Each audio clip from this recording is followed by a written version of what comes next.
Morning, students. In my last video I explained the Bohr's postulates, in which in the last postulate I told you he was able to give the expression for calculating the energies and radii of the stationary states associated with the hydrogen atom or the ions containing one electron. So here I'll explain you the numerical examples are there. First example is what are the you have to calculate the frequency and the wavelength of the photon emitted during a transition from the fifth energy level to a second energy level in the hydrogen atom. Since the electron is jumping from higher to lower, the energy will be emitted, and since it is jumping to a second energy level, so it will be a Balmer series. If n would be 1, then it would be Lyman series. Since n is equal to 2, here the series will be Balmer. So you can calculate energy by putting the formula 2.1 delta E is equal to 2.18 into 10 raised to the minus 19 into 1 upon n1 square minus 1 upon n2 square. So by after calculating the energy, you can calculate the frequency. As I have explained in the Bohr's postulate, the frequency is equal to delta E upon H. So after calculating the frequency, you have to put the value of delta E, which we have calculated here, and H is the Planck's constant, whose value is constant 6.626 into 10 to the minus 34 joules. So after calculating the frequency, you can calculate the lambda. As you know the formula in the wave motion, I explained the formula nu is equal to c upon lambda. So here the lambda will be equal to wavelength will be equal to c upon nu. C is the velocity of light, 3 into 10 raised to the power 8 meter per second, and frequency you have calculated in the above expression. So in this way you can calculate the frequency and wavelength. First you have to calculate the change in energy, delta E, then frequency, then wavelength. Second example is calculate the energy associated with the first orbit of helium ion. So his helium ion is just like hydrogen atom only. It will have one electron. So what is the radius of the orbit? First you have to calculate the energy of the associated with the first orbit of helium ion. So En will be equal to minus 2.18 into 10 to the minus 18 upon n square. Since it is the first orbit, n will be equal to 1.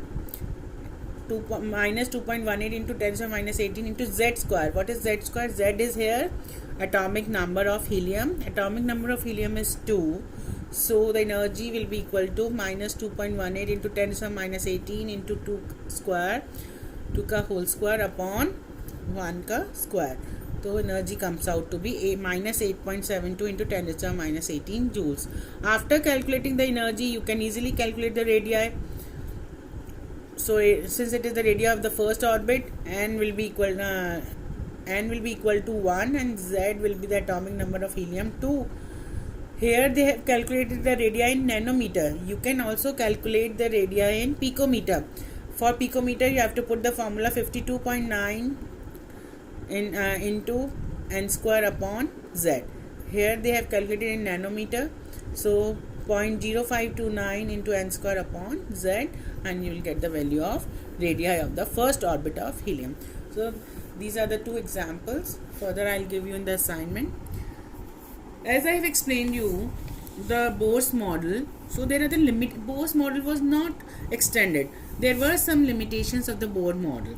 Bohr model was no doubt an improvement over Rutherford's model, as it could give the account for the stability and the spectra of the hydrogen atom and the hydrogen-like ions, for example helium, lithium, beryllium, and so on. But it was, however, Bohr's model was too simple to account for the following points. First point, it failed to account for the finer details, for example, for the doublet, that is too closely spaced line of the hydrogen atom, which was basically seen by spectroscopic techniques. He was not able to account for these finer lines of the hydrogen spectrum. And second point, his model was also unable to explain the spectrum of atoms other than hydrogen. He was able to explain the spectrum of hydrogen like atoms only, having one electron. He was unable to explain the spectrum of atoms containing two electrons. He was also not able to explain the spectrum of helium containing two electrons.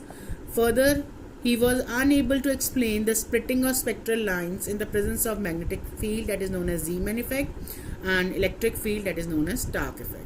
So in the first point only, there are three major limitations. In the second point, it could not explain the ability of the atoms to form molecules by chemical bonds.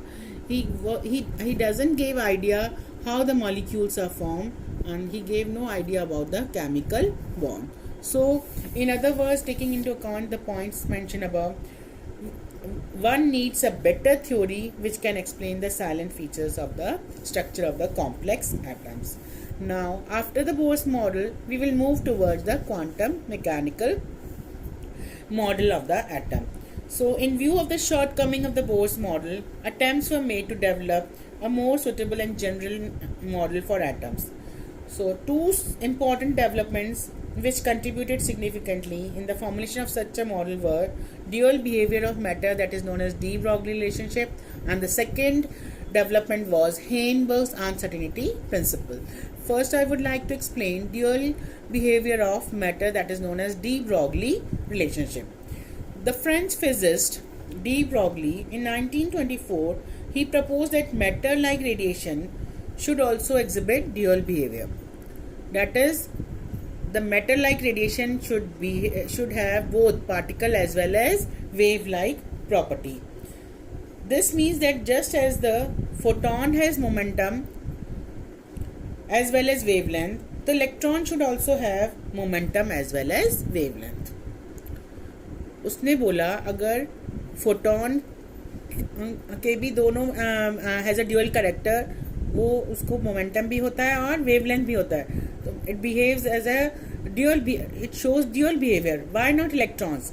तो electron being a microscopic object, electron should also have this analogy, it should also have momentum as well as wavelength. So he gave the relationship between wavelength and momentum. His expression was lambda is equal to h upon mv. So he gave the relationship between wavelength and momentum by giving this expression lambda is equal to h upon mv. Here h is the Planck's constant and m and v are the mass of the electron and velocity. So the product of mass and velocity is given by the symbol p. Here p is the momentum. We can write lambda is equal to h upon p. H is the Planck's constant and p is the momentum, which is equal to mass into velocity. So the de Broglie's prediction was also confirmed experimentally when it was found that the electron beam undergoes diffraction and a phenomena which is this is a diffraction phenomena which is a characteristic of waves.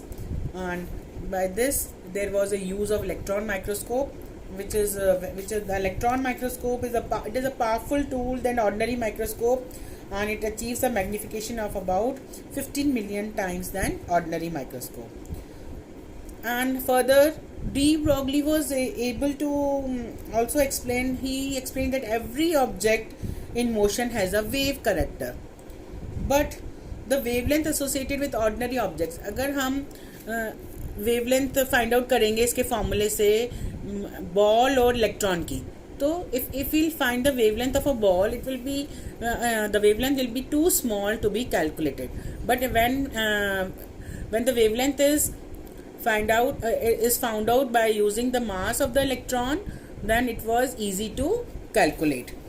So by the help of the example, it means the wavelength associated with the objects having a mass of about 100 grams or of a ball. If we find the wavelength of a ball, it will be very short. It will be very short, and if we find out the wavelength of an electron, it will be easy to measure and it will be detected experimentally. So according to his expression, we can find out the wavelength of the microscopic objects like electrons and other subatomic particles. So by seeing this example, suppose I will explain this example. What will be the wavelength of a ball of mass 0.1 kg? 0.1 kg means 100 gram, moving with a velocity of 10 meter per second. So we have put the formula lambda is equal to h upon mv. Here the mass we can take 0.1 kg and velocity is 10. It is given in the question. See the wavelength 6.6 into 10 to the minus 34, which is very short to be measured. In the second example, mass of electron is, as you all know, the mass of electron is 9.1 into 10 to the minus 31 kg. Kinetic energy is given. You have to calculate wavelength. So to calculate the wavelength, first we have to find out the velocity. In the first question, the velocity was given. In this, velocity is not given. You have to calculate the velocity by the kinetic energy expression. As you know, kinetic energy is equal to half mv square.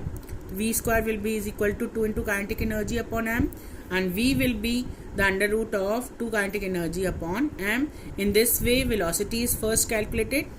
After calculating the velocity, wavelength is calculated, which comes out to be 8967 into 10 to the minus 10 meter or 896.7 nanometer. If we compare the wavelength of ball and wavelength of electron, it is easy to measure the wavelength of electron. So both the problems you have to just solve it by yourself. Third problem is calculate the mass of a photon with a wavelength of 3.6 degree angstrom. What is given? You have to find out the mass. Photon, as you know, the velocity lambda will be 3.6 degree angstrom. 1 angstrom is equal to 10 to the minus 10 meter. Velocity of a photon is equal to velocity of light. So here the velocity you will take 3 into 10 to the power 8 meter per second. As you know, the expression lambda is equal to h upon mv. Here the m will be equal to h upon lambda into v. So by putting all the values, you can calculate the mass of the electron. Very easy numerical, direct formula is there, very small expression. In this, the question can be asked, state de Broglie relationship. He gave the relationship between wavelength and momentum by writing the mathematical expression.